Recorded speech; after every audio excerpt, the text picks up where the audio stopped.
पहिलो च्याप्टरमा इमोसनल इन्टेलिजेन्सको परिचयको बारेमा कुरा गर्यौं। च्याप्टर 2 मा आज हामी आत्मचेतना सेल्फ अवेरनेसको बारेमा कुराकानी गर्नेछौँ।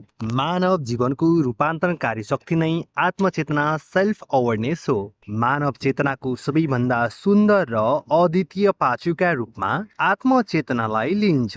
ब्रह्माण्डमा कयौं जीवहरू छन्, तर मानिस मात्र यस्तो प्राणी हो जसले केवल वातावरणलाई मात्र बुझ्दैन, बरु आफ्नै अस्तित्व, आफ्नै विचार, आफ्नै भाषा र आफ्नै भावनाहरूलाई पनि हेर्न सक्ने, गहिरो विश्लेषण गर्न सक्ने क्षमता रहेको हुन्छ। मानिसको क्षमता अनन्त छ, तर कसैले त्यस आफ्नो क्षमतालाई चिन्न सक्छन्, कसैले सक्दैनन्। आत्मचेतना भनेको हामीले हेर्ने ऐना जस्तै हो, तर यो एउटा ऐना बाहिरी शरीरको अनुहार हेर्ने ऐना भने होइन। भित्री आत्मा, मन र व्यवहारको लागि हेर्ने हो। यो आफूलाई एक निष्पक्ष व्यक्तिको दृष्टिकोणबाट हेर्ने अद्भुत कला हो। प्राचीन महान चिनिया दार्शनिक लाओत्से भनेका थिए, अरूलाई चिन्नु ज्ञान हो, तर आफैलाई चिन्नु साँचो बुद्धि ज्ञानको उच्चतम शिखर हो। आत्मचेतनाको गहिराई, यसका प्रमुख कारक तत्त्वहरू आफ्ना भावना पहिचान गर्ने, आफ्ना शक्ति र कमजोरी बुझ्ने र आत्ममूल्याङ्कन सेल्फ असेसमेन्टको प्रक्रिया तथा यसले हाम्रो व्यक्तिगत, व्यावसायिक र सामाजिक जीवनमा पार्ने प्रभावका बारेमा विस्तृत रूपमा चर्चा गर्नेछौँ।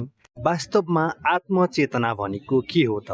Understanding self awareness. मनोविज्ञानका क्षेत्रमा आत्मचेतनालाई एक यस्तो क्षमताको रूपमा परिभाषित गरिन्छ जसको माध्यमबाट आफ्नै व्यक्तित्व, विश्लेषण, भावना, विचार, इच्छा, चाहनाहरू र प्रेरक तत्त्वहरूलाई स्पष्ट रूपमा बुझ्न सक्छन्। 70 को दशकतिर मनोवैज्ञानिक शेली र रोबर्टले अब्जेक्टिभ सेल्फ अवेरनेसको बारेमा सिद्धान्त प्रतिपादन गरेका थिए। उनीहरूका अनुसार जब हामी आफ्नै ध्यान आफैतर्फ केन्द्रित गर्छौं, तब हामी आफ्नो वर्तमान व्यवहारलाई आफ्नो आन्तरिक मूल्य र मापदण्डसँग तुलना गर्न थाल्छौं। आत्मचेतना मुख्य रूपमा दुई प्रकारका हुन्छन्। ती हुन् आन्तरिक आत्मचेतना र बाह्य आत्मचेतना। आन्तरिक आत्मचेतना, इन्टरनल सेल्फ अवेरनेस, हामी हाम्रा आफ्नै मूल्य, मान्यता, भावना, विचार, शक्ति, कमजोरी र प्रतिक्रियाहरूलाई कसरी हेर्छौं भन्ने कुरामा निर्भर गर्दछ। जसको आन्तरिक आत्मचेतना उच्च हुन्छ, उनीहरू आफ्नो जीवन र निर्णयसँग बढी सन्तुष्ट हुन्छन्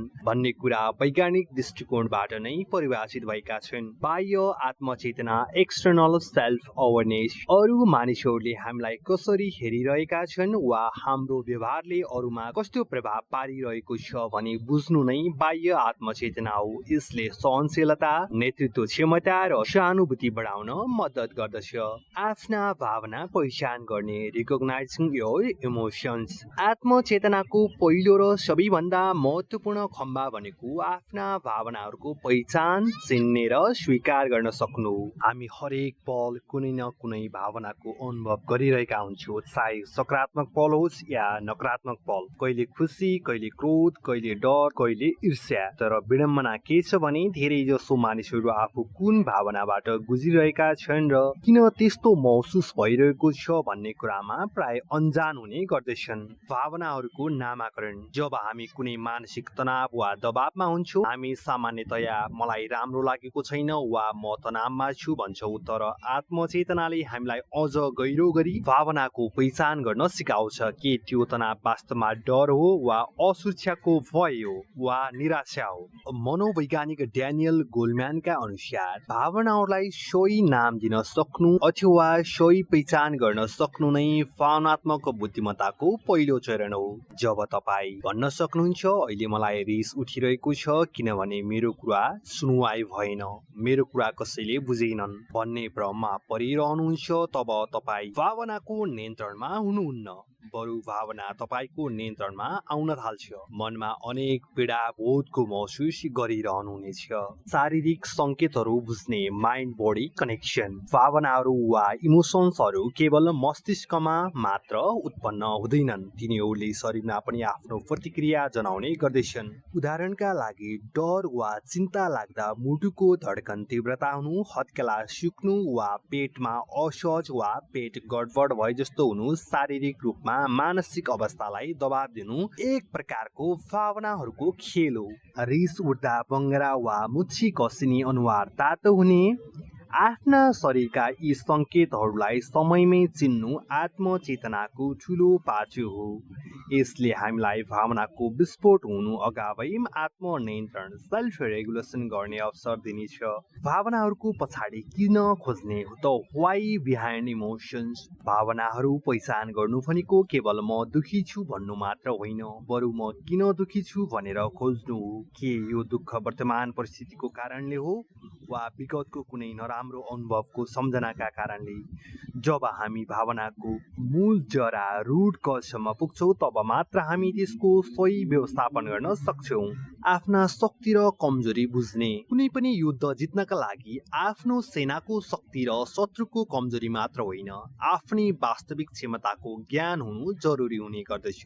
जीवन पनि एउटा यात्रा हो जहाँ आफ्ना सबल पक्ष स्ट्रेन्थ र कमजोर पक्ष विकनेसेसको स्पष्ट ज्ञान हुनु सफलताको लागि अनिवार्य शर्त जस्तै हो। आफ्नो शक्ति स्ट्रेन्थ पहिचान गर्ने। धेरै मानिसहरू आफ्ना शक्तिहरूलाई सामान्य ठान्छन् वा ममा त्यस्तो केही खास क्षमता नै छैन भन्ने हीनताबोधबाट ग्रसित हुन्छन्। शक्ति भनेको केवल ठुलो प्रतिभा मात्र होइन, जस्तै असाधारण गायन वा खेलकुद क्षमता मात्र होइन। यो तपाईको व्यक्तित्वको कुनै पनि सकारात्मक पाटो हुन सक्छ, जस्तै धैर्यता, कठिन परिस्थितिमा पनि शान्त रहन सक्नु, साधारण कुराहरू पनि अरूलाई बुझाउन सक्नु, अरूको हृदयको भावनाहरू बुझ्न सक्नु आदि इत्यादि। समस्या समाधानको क्षमता, प्रब्लम सल्भिङ, अल्झेका कुराहरूलाई सुल्झाउन नयाँ उपायहरू खोज्नु, अनुशासन र निरन्तरता, तोकिएको काम समयमै र लगनशीलताका साथ पूरा गर्ने प्रयासरत रहनु।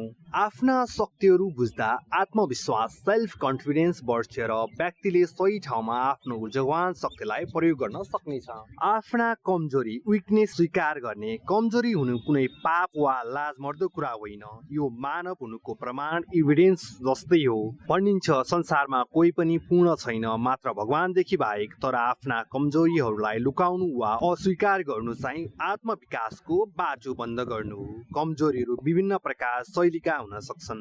समय व्यवस्थापनको अभाव, काम भोलि भोलि भन्दै सार्ने बानी, काम टाल्ने बानी, चाँडै आवेशमा आउने इम्पल्सिभनेस, नसोची निर्णय लिने वा प्रतिक्रिया दिने, कम्युनिकेसन ग्याप, आफ्ना विचार स्पष्ट रूपमा अरूका अगाडि राख्न नसक्नु, नाइ भन्न नसक्नु, आफ्ना आवश्यकतालाई थाती राखेर सधैँ अरूलाई खुसी पार्न खोज्नु। आफ्ना कमजोरीहरू बुझ्नाले मानिसमा विनम्रता, ह्युमिलिटी आउँछ, जसले कहाँ सुधार गर्नुपर्छ भन्ने मार्गचित्र प्राप्त गर्न सकिन्छ।